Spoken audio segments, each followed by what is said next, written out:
अस्सलाम वालेकुम। वालेकुम सलाम। आप मुझे ये बताओ कि इमरान खान को आप जानते हो? यस। क्या करते हैं वो, कौन है हमारे? इमरान खान हमारे मुल्क के बादशाह हैं। हमारे मुल्क के बादशाह हैं, ठीक है। और नवाज शरीफ को जानते थे आप? यस। वो कौन थे? बड़े पढ़े लिखे लग रहे हो यार, आप तो बड़े अच्छे जवाब दे रहे हो, बताओ ना कौन है? चोर था, चोर था, चोर था। ओह ज़बरदस्त, बड़ा सियाना बच्चा है।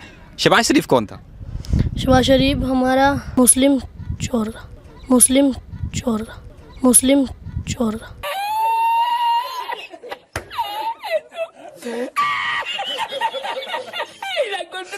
मुस्लिम चोर था।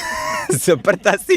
नाज़रीन ये देख ले, ये हमारे बच्चे जो हैं माशाल्लाह कितने पढ़े लिखे बच्चे हैं, इनको ये भी पता है कि 2020 के अंदर कौन कौन से चोर हमारे मुल्क में पाए जाते हैं। अच्छा मुझे आप ये बताओ कि ओबामा कौन था? लीडर था, हाँ ये तो चलो कुछ हद तक बात ठीक हो चुकी है। अच्छा फवाद चौधरी को जानते हो आप? नो। सुनो तो सही, बात तो सुनो। कौड़े खूह कदे मिठे नहीं होंगे, भावें 100 मन गुड़ पाइए ते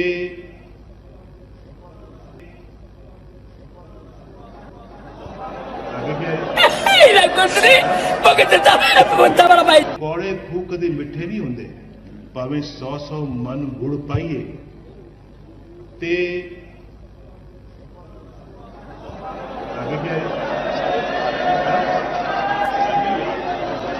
मैं छुप छुपा के खड़ा नहीं, मुझे उस महाज पे, मुझे उन सफों में क्या है